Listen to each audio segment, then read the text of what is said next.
100% chocolate is gaining popularity, whether it be for health reasons, so if somebody's on a diet where they're avoiding sugar, or they're on a paleo diet, or just for people who want to explore the different attributes of cacao in a chocolate bar without any sugar.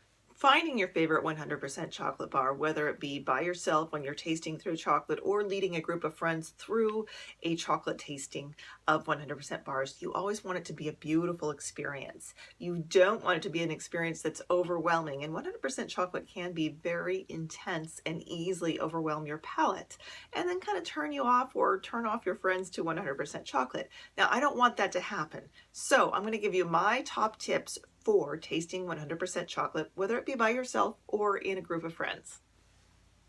So my first tip is when you're choosing the chocolate, you want to go and choose 2 or 3 different chocolate bars, preferably about 3, so that you have a variety of different aromas and flavors from the different regions. Now here's some suggestions for you. I want you to get something really fruity.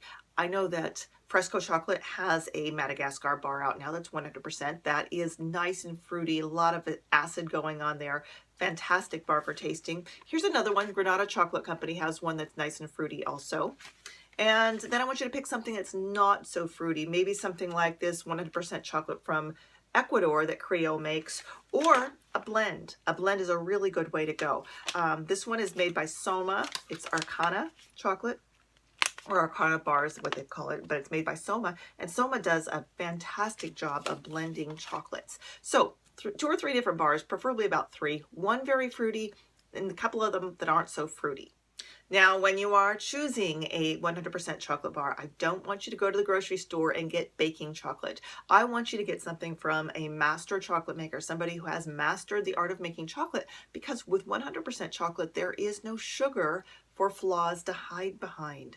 This chocolate maker has had to do a fantastic job of choosing the beans, roasting, and then conching and molding these beans into the chocolate bar that you're going to taste. So don't skimp on this one. Make sure that you get very high quality craft chocolate. So when you're tasting 100% chocolate, I want you to put your mind in the right mindset. The reason for this is that usually when you're tasting chocolate, you're telling your brain, I'm going to taste chocolate, and your brain is thinking, I'm going to have something sweet. And then when something isn't sweet, like 100% chocolate's not going to be sweet, then your brain is kind of disappointed, and that's where disappointment sets in.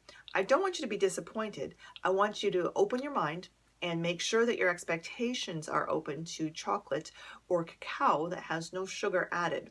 The texture will be similar to a regular chocolate bar, but the flavors that you experience are going to be drastically different because there is no sugar added. Tip number 3. Small. Go very small. See these tiny little pieces of chocolate right here? There's a little tiny piece of chocolate. It's about the size of my pinky fingernail. I want you to taste chocolate that's about that size rather than a regular square of chocolate that you might be tasting. The reason for this is you want to keep your palate from being overwhelmed, number 1, and you want to make sure that you don't get burned out on this chocolate before you get done with the tasting.